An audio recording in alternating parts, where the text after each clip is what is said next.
বন্ধুগণ, বেলা শেষ, দিনও শেষ, ওই সূর্য ডুবে গেছে। এ বাংলাদেশে এটা আর হবে না। এটা আমরা হতে দেব না ইনশাআল্লাহ।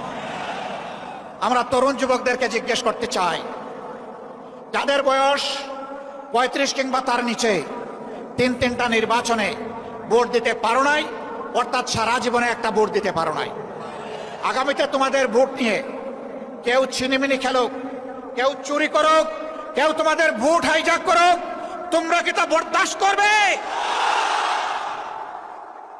আমরা তোমাদেরকে কথা দিচ্ছি, তোমাদের ভোটের পাহারাদারি করার জন্য আমরাও যুবক হয়ে সেদিন তোমাদের সাথে একইভাবে লড়বো ইনশাআল্লাহ।